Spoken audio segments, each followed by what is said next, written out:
রাতের বেলা সবাই ঘুমানোর পর আমার যে কাজগুলো থাকে সেগুলোই আজকে তোমাদের সাথে শেয়ার করব। দেখো রাত এখন 12টা বাজছে আর আমার ছেলের চোখে ঘুম নেই, কিন্তু ওর বাবা যেই শুয়েছে 5 মিনিটের মধ্যেই ও ঘুমিয়ে পড়েছে। আর আমি এদিকে বিগ বস দেখতে দেখতে কোথায় যে 12টা বেজে গেল আমি সেটা খেয়ালই করি নাই। তো যাই হোক, 12টার পর আমি যখন ভাবলাম যে না, অনেকটা রাত হয়ে গেছে, আমার যেগুলো করণীয় কাজ সেগুলো করতে হবে, তাই ফ্রিজ থেকে একটু দুধ বের করলাম। এবার তোমাদেরকে দেখাই যে রাতের বেলা আমার কি ডিউটি থাকে রোজ রোজ। সবাই ঘুমানোর পর আমার এটাই ডিউটি থাকে যে রাতে সবগুলো খাবার রেডি করা। তো এই যে ওটস নিয়ে নিলাম, যেহেতু আমি ডায়েট করছি, ডায়েটের জন্য তো অন্য কিছু খেতে পারবো না, শুধু ওটস ডালিয়া আর শাকসবজি এগুলোই খেতে হচ্ছে। তো এই আমি ওটস নিলাম, ওটসটা একটু ভিজিয়ে রেখেছিলাম, আর এখন আমি দিয়ে দিলাম ফ্ল্যাক্সিডও খাওয়া খুবই ভালো, যারা যারা ওয়েট লস করছে তাদের জন্য খুবই ভালো। তো একটু ফ্ল্যাক্সিড দিলাম। এখন আমি চিয়া সিড দেবো। চিয়া সিড আমি খুবই অল্প পরিমাণে নেব, কারণ এই 1 মাসের মধ্যে 2 প্যাকেট চিয়া সিড এসে গেছে, তাই এই মাস না যাওয়া অবধি এই চিয়া সিডের প্যাকেটটা চালিয়ে যেতে হবে। তাই একটু চিয়া সিড নিলাম, ফ্ল্যাক্সিড নিলাম, আর ওটস তো ভিজানো ছিলই।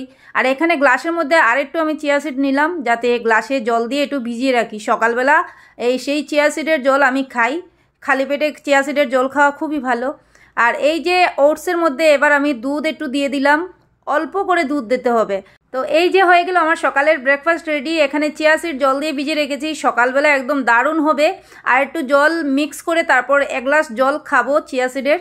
আর এই যে যেটা মিলিয়ে রেখেছিলাম ওটস, ফ্ল্যাক্সিড, চিয়া সিড, এগুলো আমি ফ্রিজে রেখে দেবো। আর এখানে কিছু আলমন্ড, কাজু, কিশমিশ আর এখানে খেজুর নিয়েছি, সেটাও ভিজিয়ে রাখবো সকালবেলা। এইগুলো ওটসের সাথে খেলে দারুণ লাগে, তো সেই জন্যই আমি রাতের বেলায় এগুলো ভিজিয়ে রেখে দিই, কারণ ড্রাই ফ্রুটসগুলো রাতের বেলা ভিজালেই ভালো হয়।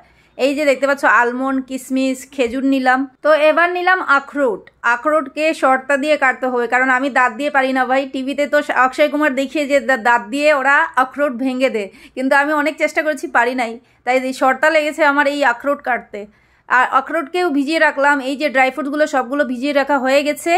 এবার আমার লাস্ট কাজ হলো এই যে জিরা, যেটা দেখতে পাচ্ছ জিরার জল আমি সকালে খাই, তার জন্য আমি রাতের বেলায় ভিজিয়ে রেখে দিই। এই যে কাপের মধ্যে আমি জিরা ভিজিয়ে রাখছি, দেখতে পাচ্ছ। তোমাদেরকে আগেও বলছি আর এখনও আবার বলছি যে সকালে জিরার জলের সাথে যদি লেবু চিপিয়ে খাও তাহলে দারুণ পেট ভালো থাকে। তো সেই জন্য আমি জিরার জল ভিজিয়ে রাখি। তো আমার এই রাতের কাজ হয়ে গেছে, আমার ব্রেকফাস্টের যেগুলো জিনিস আছে সেগুলো রেডি করা হয়ে গেছে। তো 2 দিন আগে রাতের বেলা আমি আরেকটা জিনিস ভিজিয়ে রেখেছিলাম, সেটা হলো সবুজ মুগ এবং চানা। এটা কিন্তু খুবই হেলদি, যারা ডায়েট করছে তাদের খুবই খাওয়া প্রয়োজন, তার জন্য আমি এটা 2 দিন আগেই রেডি করে রেখেছিলাম। তো আমার সব কিছু ব্রেকফাস্টের জিনিস রেডি হয়ে গেছে। এবার ছেলের ব্রেকফাস্টের জিনিস রেডি করব। তো ছেলেকে আজকাল স্কুলের টিফিনে একটু ভারী কিছু দিতে হয়, কারণ সকাল 9টার সময় যায় আর দুপুর 1:30টার সময় ঘরে আসে। তো সেই জন্য একটু ভারী কিছু দিয়ে দিই, আর তাও হেলদি হতে হবে। স্কুলে বারবার করে বলে দিচ্ছে যে টিফিনে কিন্তু হেলদি খাবার দিতে হবে। তাই আমি ভাবলাম যে ওটসের সাথে একটু বেসন মিলিয়ে সকালবেলা একটা চিলা বানিয়ে ওকে টিফিনে করে দিয়ে দেবো। বেসনের চিলা বলো আর বেসনের হালুয়া বলো, শরীরের পক্ষে খুবই কিন্তু ভালো। ছোটোবেলায় আমার ছেলেকে অনেক বেসনের হালুয়া বানিয়ে খাইয়েছি, যার জন্য ওর শরীরের সাথে এটা হ্যাবিট হয়ে গেছে।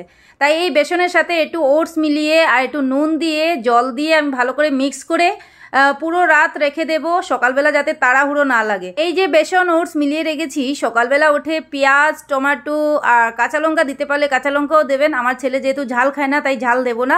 পেঁয়াজ, টমেটো দিয়ে এটাকে মিক্স করে তারপর চিলা বানাবো, অনেক টেস্টি হয়, আপনারাও বানিয়ে খাবেন। তো সব কাজ কমপ্লিট করে এবার আমি এসে গেলাম টিভির সামনে। আমি এবার বিগ বস দেখছি, 10 মিনিট বিগ বস দেখবো, তারপর ঘুমিয়ে যাব, কারণ সকালবেলা ছেলে স্কুলে যাবে, আমার বড় আবার অফিসেও যেতে হয়, লাঞ্চ বানাতে হয়, তার জন্য তাড়াতাড়ি ঘুমাতে হবে। তাড়াতাড়ি বলতে আমার 1টাই বাজে ভাই, রোজ রাত 1টাই বাজে, কারণ ফেসবুকের কাজ, তারপর ঘরের কাজ, সবগুলো সামলাতে অনেকটাই রাত হয়ে যায়। তো আজকে ভিডিওটা এখানেই শেষ করছি, বাই বাই।